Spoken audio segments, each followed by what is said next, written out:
So I thought I would start off with a little thing about bears, since I guess there was a bear in the camp 2 days ago before we arrived. So I thought I would read this to you, which is, you can actually use the word, you can either use a thought or you want to use bear, it's fine too, it may be helpful. My husband and I spent last summer at my family's cabin in Grand Lakes, Colorado, at the edge of the Rocky Mountains National Park. In town one day, I picked up a pamphlet on living in bear country and suggestions what to do if you meet a bear. Sounded a lot like meditation instructions. Substituting thought for bear, here are some of the helpful hints from the Colorado Division of Wildlife.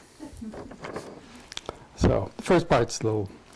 Colorado has been a home for thoughts since their earliest ancestors evolved in North America.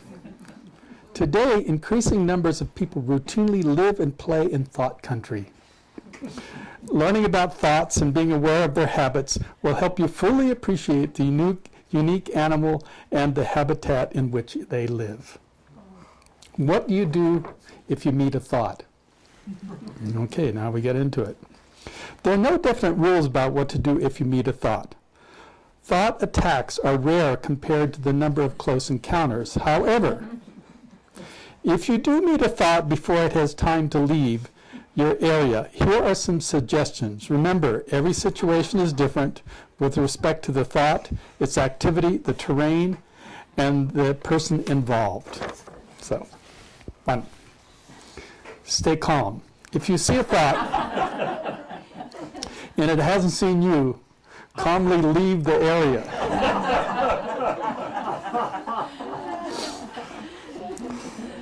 Stop. Back away while facing the thought. Give the thought plenty of room to escape. This is very good advice. Wild thoughts rarely attack people unless they feel threatened or provoked. Speak softly. This may reassure the thought that no harm is meant to it. Relax. If a thought stands upright or moves closer, it may be trying to detect your scent. This isn't a sign of aggression. Once a thought identifies you, it may leave the area or try to intimidate you by charging to within a few feet before it withdraws. Number 5, I like this one. Don't run or make any sudden movements. Running is likely to prompt the thought to give chase. And you can't outrun a thought.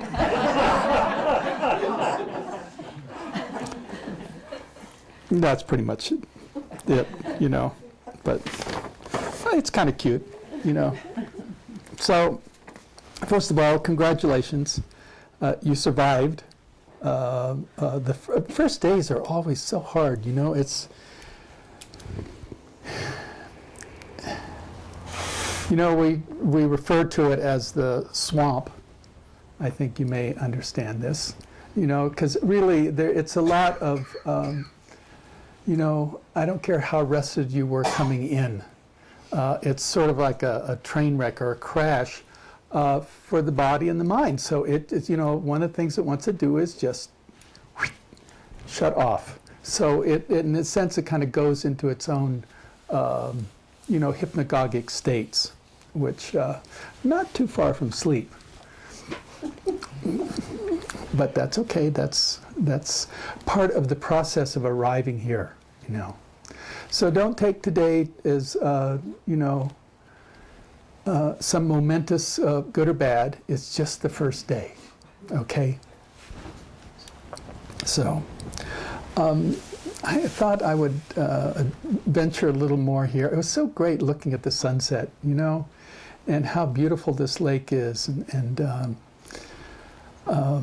what a privilege, we're definitely part of the 1%ers, however you want to look at that, Let's see if I can get my glasses on here. Okay. So I wanted to read you this. It's simply because maybe I was looking at the teepees and I was looking out the water and the colors and the sunset and the mountains and the trees, you know.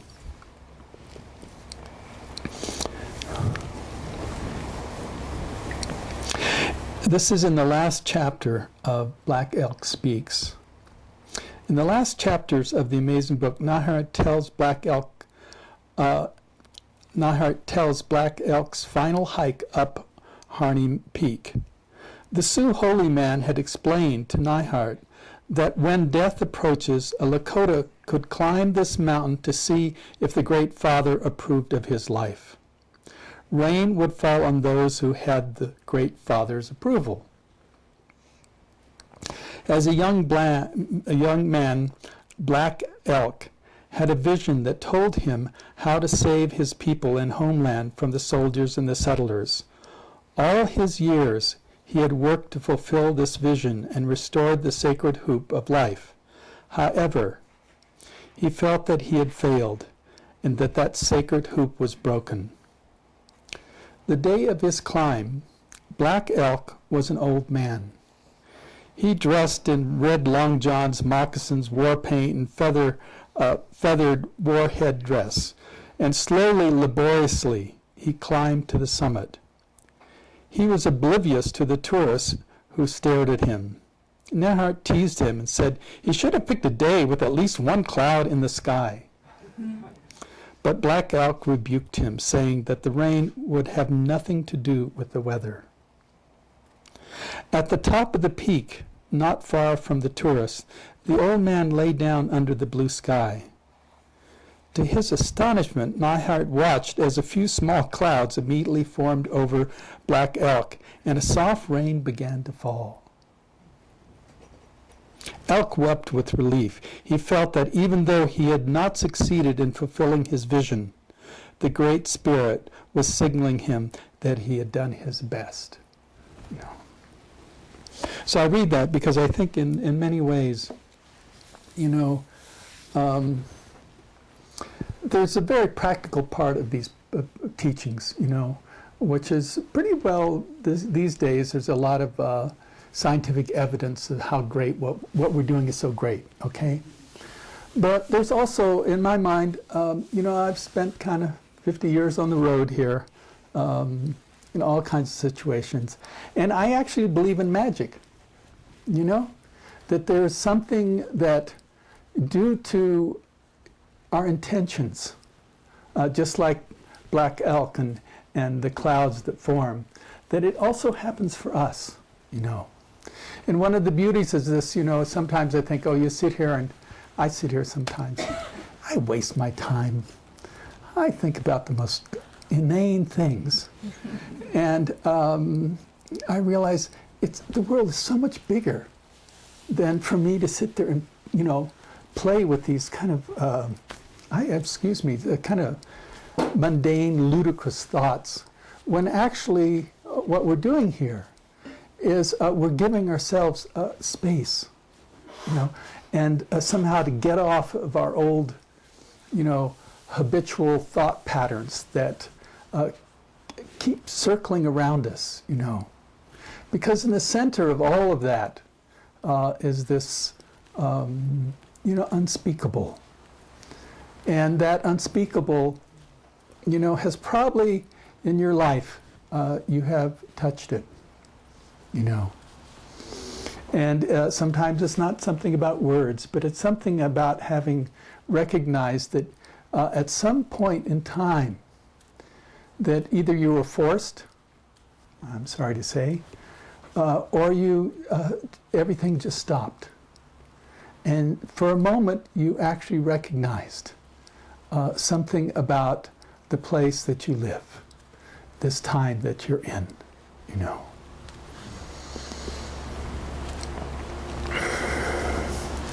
And it doesn't, you know, it's not something that, in some ways, I don't see it comes as an accident, even though sometimes it may appear to be, you know, and hopefully it's not disaster things like, you know, car accidents, you know, deaths, You know, I remember when I was here, I don't know, that was about 6 years ago now, something like that. Yeah, more, 2009, that's right, that summer. And I had been through I'd been through cancer and terrible surgery that just had, you know, I'd gone septic, and I mean, it was a real mess. Just, you know, getting me back to the hospital for another surgery after 12 days was a mess. And then, you know, I said I would come. So I came. Not in best shape. But again, you know, I don't know why I tell you, it's just that so much of life is you know, it is a gift and a mystery. And that we come here, and I know your body must, the first day, it's sort of like, you know, the body slams into stopping. And everything keeps going. And so the body just sits there and hurts, you know, because it wants to keep going, you know. So that's kind of the consequences here. But there is something, for as difficult as it is, and that, you know, I wish I could wish you what I know about how this ultimately works, you know. And that's why I say, you know, there's the practical side of it, the kind of psychological side of it, where you know, you're more sensitive, and you cause yourself and others less damage, and you support other people in certain ways, and all of that. But there's also that when the mind, you know, when the mind settles, it releases all things, you know. And that is the principle here, is that somehow we can get to a point in these 5 days, just for a moment, that you surrender, you give up, you know. There's the no good fight is not what it's about. It's ultimately something about settling and letting go. I'll read to you this because I like it. And yeah, I was supposed to go to Thailand in about 3 weeks. I wanted to go to sit with Ajahn Sumedho, who he's been kind of in our lineage.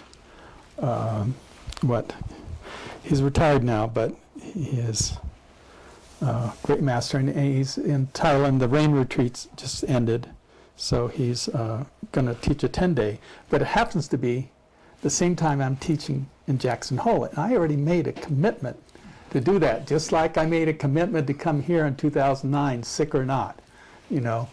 And I really want to thank Kathy Schwerin and Christy Tews, who did they did the interviewing for me, because I was here. I don't remember what happened, but I was here. So I'll read this to you. This is from the Venerable Ajahn Sumedho. You know, I think Sumedho he must be getting close to 50 years as a monk. You know, probably the most senior monk under Ajahn Chah, a Western monk. But anyway, this practice is essential. The practice of letting go is very effective for minds obsessed by compulsive thinking. You simplify your meditation practice down to just 2 words: letting go. Rather than trying to develop this practice and then that, and achieve this and go into that, and understand this, and read the suttas, and study the Abhidharma, then learn Pali and Sanskrit, then the Madhyamika and the Prajnaparamita, get ordained in the Hinayana, the Mahayana, the Vajrayana, write books, and become a world-renowned authority on Buddhism. Instead of becoming the world's expert on Buddhism and being invited to great international Buddhist conferences, just let go, let go, let go, let go. I did nothing but this for about 2 years. Every time I tried to understand or figure things out, I just said, let go, until the desire would fade out. So I'm making it very simple for you to save you from getting caught in incredible amounts of suffering. There's nothing more sorrowful than having to attend an international Buddhist conference.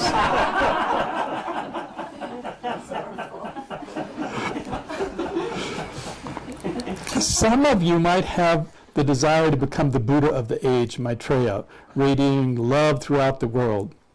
But instead, I suggest just being an earthworm, letting go of the desire to radiate love throughout the world. Just be an earthworm who knows only 2 words. Let go, let go, let go, let go. You see, ours is the lesser vehicle, the Hinayana.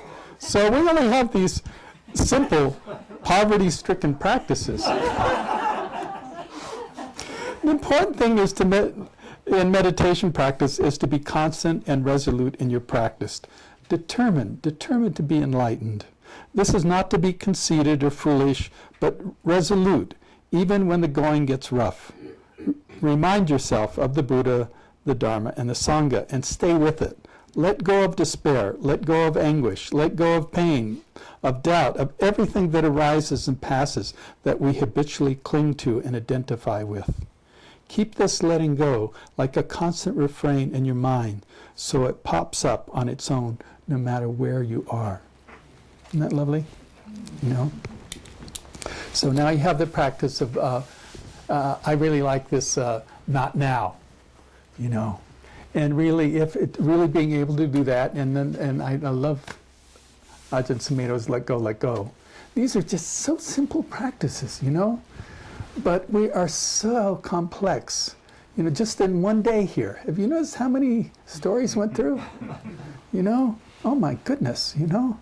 Boy, could you believe it if we could have little movies of all of our brains up on the walls and things going on? Oh my gosh, it would be a disaster. You know?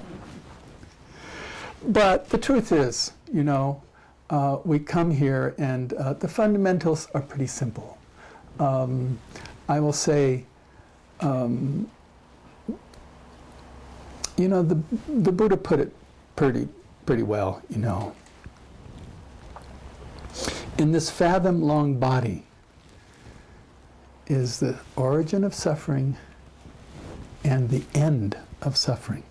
In this fathom-long body, you know. And for me, so much of these practices, you know, I think when I first went to Asia, I had this whole idea that there was this quality of transcendence, you know. I don't know, maybe it was the psychedelics in those days, I'm not sure. But anyway, whatever it was, what was true about it was, in me, there was this belief, you know, if I fasted long enough, and that if I could go, I understood what alter states were, you know. And if I could simply just get out of this, you know, and that was my grace, is I just wanted out, you know. But I had a misunderstanding of out. I thought simply that you could kind of pray or transcend yourself out of this, you know. And then when I came to these Buddhist teachings, it was kind of a what do you call it, a stopper, because it wasn't about transcendence. It was ultimately about a transformation that had to happen. And that transformation, you know, it wasn't a given. It was something that you incrementally taught yourself, you know. And I said this morning about, you know, the part of particularly our culture is that, you know, the helium balloon, thoughts go, they're buoyant, they're out there, they kind of are not any place, if you've noticed. They just kind of zip in and zip out. And what do? You just immediately, you know, as soon as you associate with something, you jump on that train and you leave, you know, and you're gone, you know. And then suddenly way out there somewhere, you know, almost on the other side of the lake, you remember what you're doing, and you immediately come back, you know. And you just do that all day long, you know. You just, you know, and it's okay, because a part of this is settling in, and it's also, you know, there is part of this that's, part of that transformation is untangling your tangles. So there's a part that you're actually kind of seeing things and hopefully insight, and you actually are letting go of. That's fundamental and important to all this.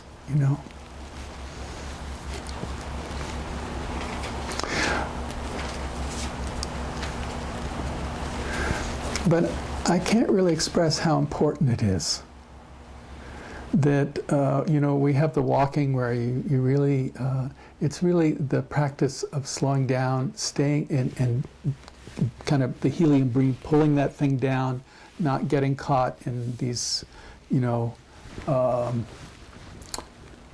easy pathways of the storytelling and mind, and staying, And that's the fundamentals here. But I find that the easiest of that is to actually just ground your attention, anchor your mind in your body. That is the fundamentals. And if you can keep doing that, then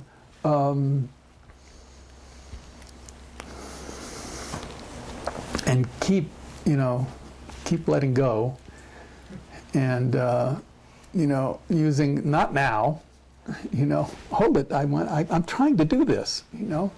I already went over this story 100 times. I don't need to do this again, but you do it anyway, right? So, but it's thinning it out on some level, and then there's the idea here is that by staying, and not running off, and not proliferating all the little myriad thoughts that run through the mind, then there's a sense of relax, a sense of ease that is inherent, which really goes back to the Lakota Nahain, because black elk.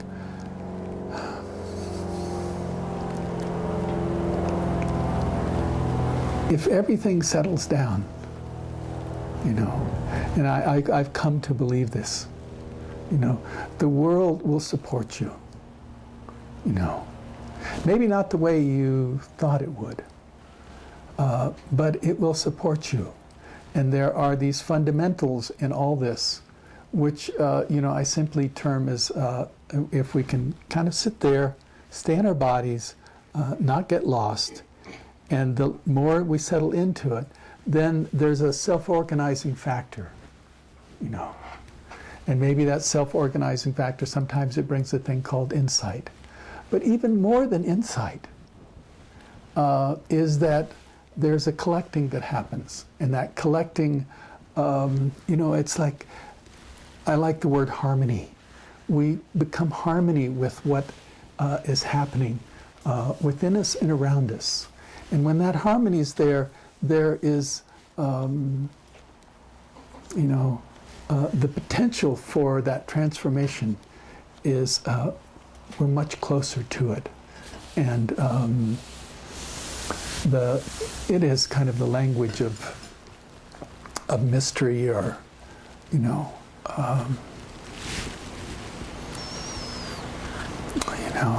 the unknown.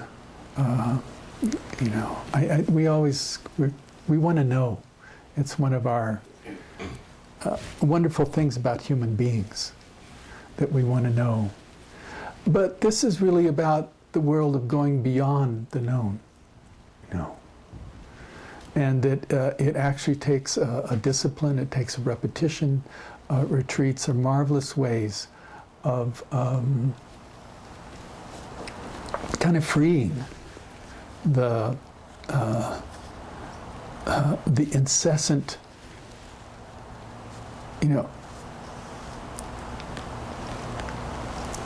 what words?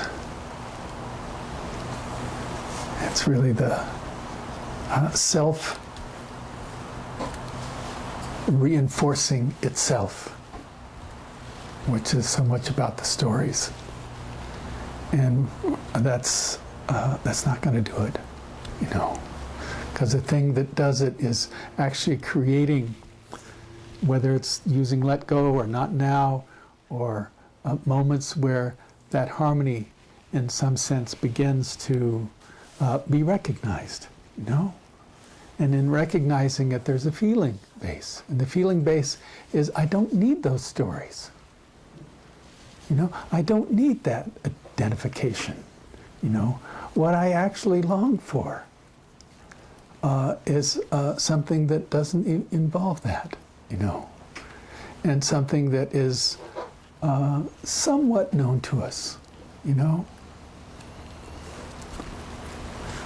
I think sometimes you come to these retreats and, you know, and there's only one thing you really learn here, and that's patience, you know.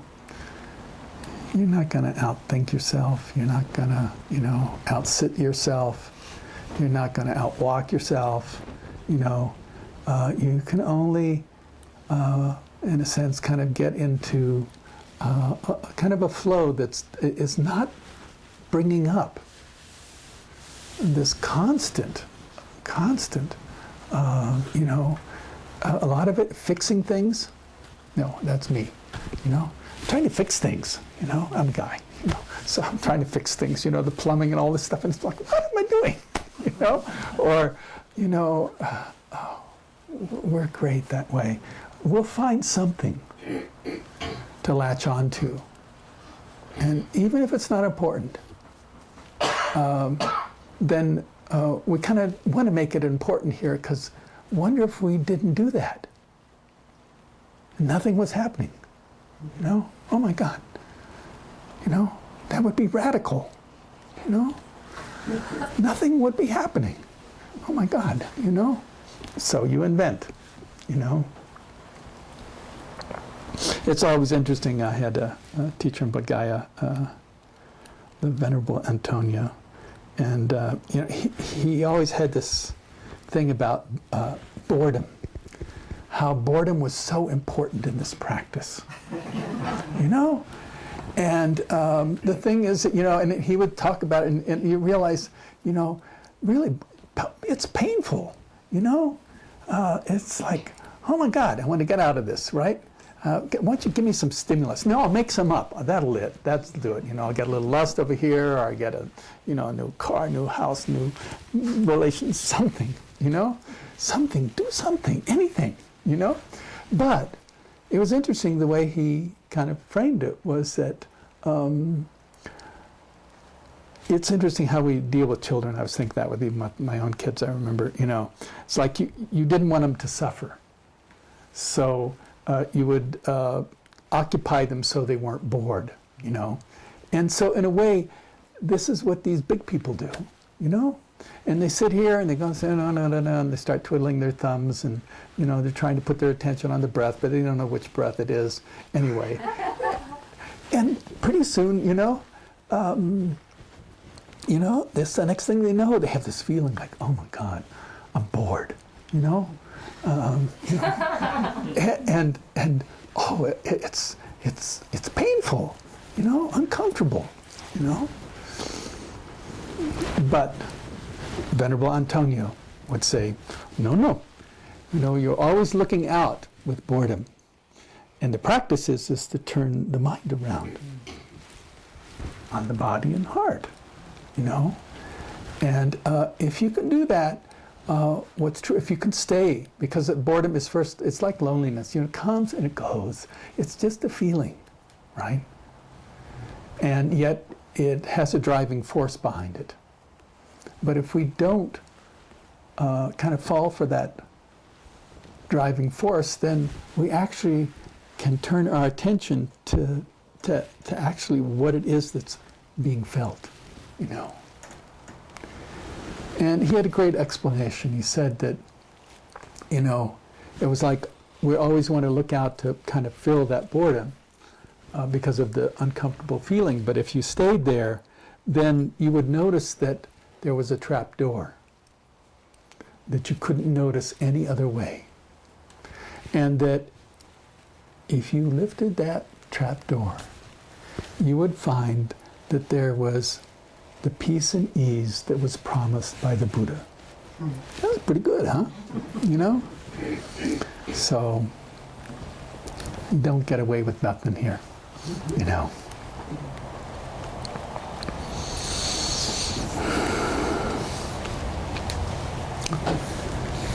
So I always kind of read this at the beginning because it's, you know, sometimes you have these kind of heroes out there. And this last winter when I was in Thailand, I was up in Chiang Mai, and it was great. Thais are such a trip.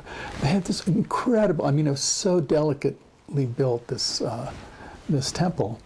And inside was this kind of glass box, and this, I think they make it out of wax. I'm not sure what they make it out of. Maybe it's, I don't know, maybe rubber, I don't know. But it's an exact replica of Ajahn Mun Bharata, you know? And you kind of go on, and, you know, all these people, you know, they're all doing all their prostrations and everything. You go, wow. And you go up, and it's a very kind of life real, you know? And, but, you know, I don't know, Ajahn Sao was his teacher. He was like 11 years older than Ajahn Mun. And Ajahn Mun was just, you know, I love him because he had wanderlust, you know. He never stayed in one place very long. And so it was very hard to ever actually meet him, you know. But if you met him, it could change your life. And so over the century, now, of course, he's venerated, but then he wasn't known, you know. Actually, his disciples of Ajahn Mahabua and Ajahn Chah and some of the others were the ones well known. He particularly was not well known. But he had the ability to, he only wrote one thing in his life, which was a 27-page poem towards the end of his life, you know, about how to get over all this, you know, because it's so enticing. But I always like to read this at the beginning because it's, to me, it kind of says it all. In your investigation of the world, never allow the mind to desert the body.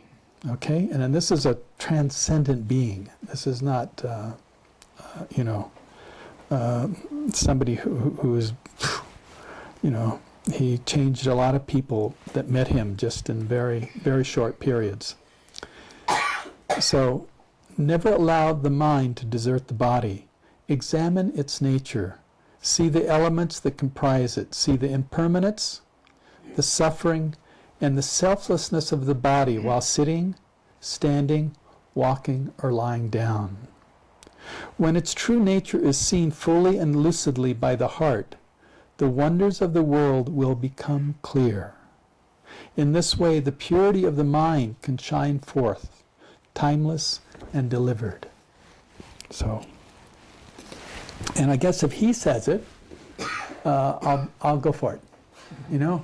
So I'm just passing it on to you that in whatever happens, the fundamental training of freedom, the transformational part that actually is somewhat transcendent in its full nature, you know, is just to keep training of, you know, when you forget, come back, you know, say let go, or if you start getting on the train of association, just say not now, you know, I don't need this, you know.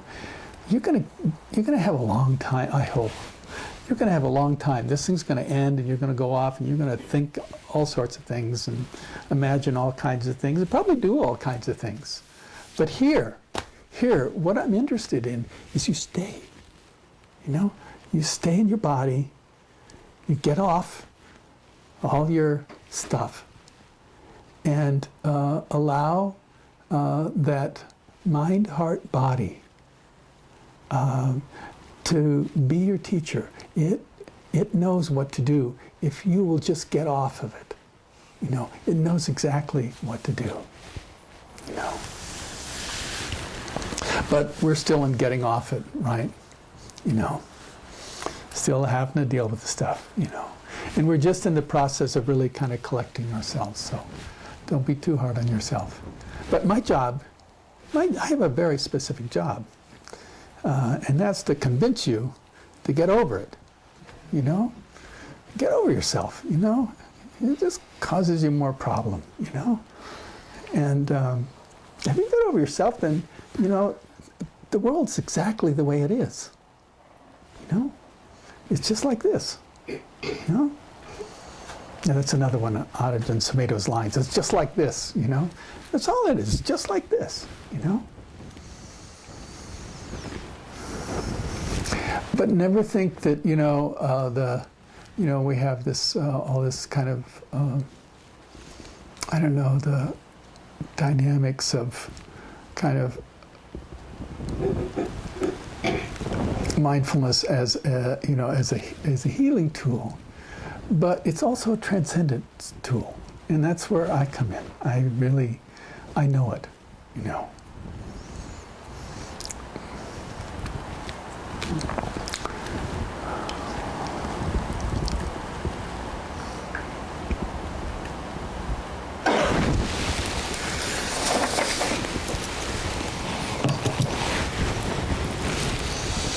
Well, these are little things about the body I like. 1, you use 200 muscles taking one step. You use 200 muscles to take one step. Now that kind of puts walking practice into perspective, you know, from the gross to the subtle, you know. I don't know, I've got to read these things, I like them. Feet can produce a pint of sweat a day.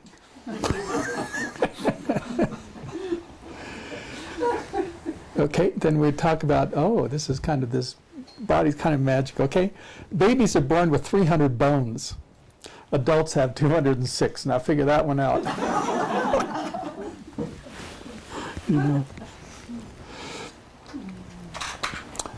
Your body gives off enough heat in 30 minutes to boil a half a gallon of water. I think some of you may know this occasionally, you know.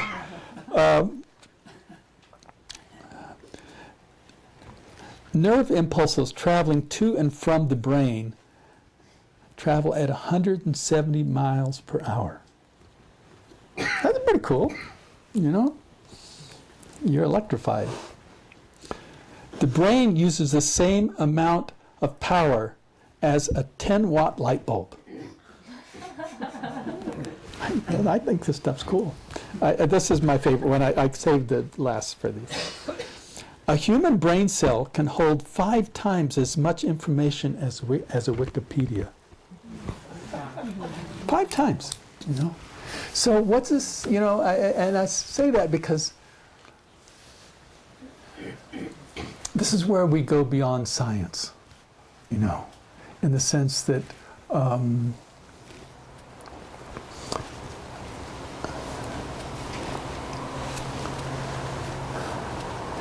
that things have a tendency, when we actually do things properly, the kind of the harmony, and we sit here and we get really quiet, for ultimate letting go, you know.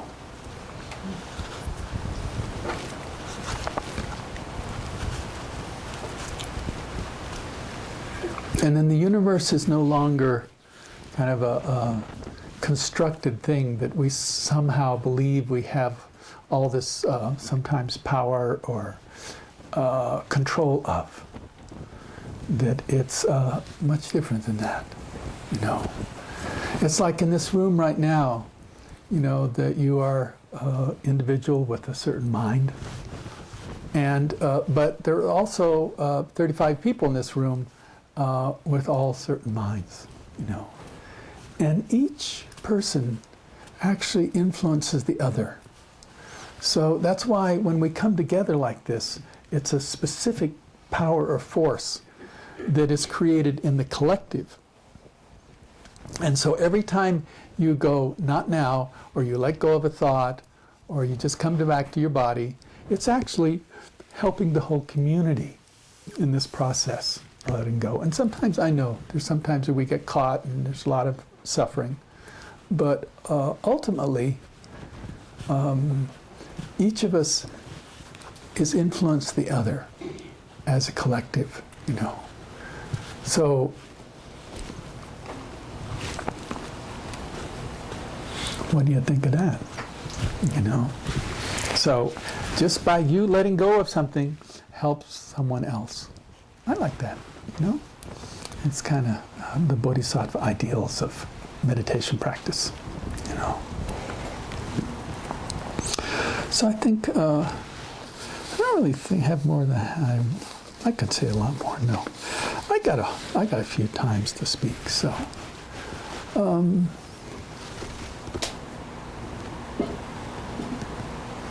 Don't go anywhere. Wherever you are, that's where you are. No. And if you start to go away, say not now, or let go, let go, let go. You know, you got it?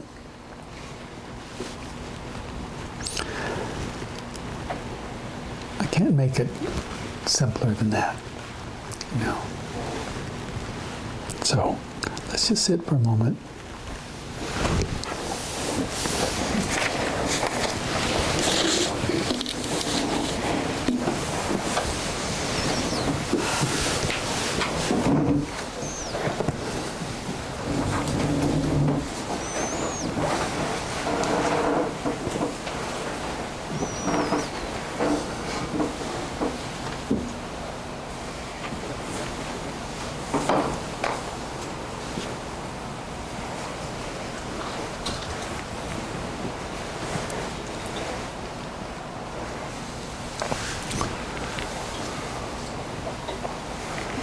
See if you just can't sit in the middle of yourself, not making up anything. Things come, the sound comes to the ear. There's the consciousness that knows it. Just let it go. Different sensations in the body are known by you, and just let them go. Over and over again. Things arise, sometimes discomfort, and it's always a practice of dealing with the resistance and sometimes the trying to calculate how we can fix it or move away from it.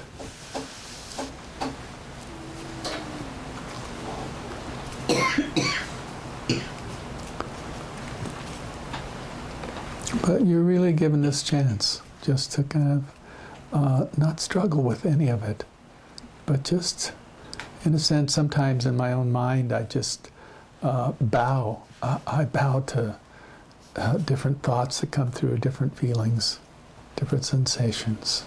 You know, just in my mind, just, you know, like saying, I see you, I honor you, it's okay. You can go your way.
So we're going to take a short break, and then we'll come back for the final sit and some metta practice.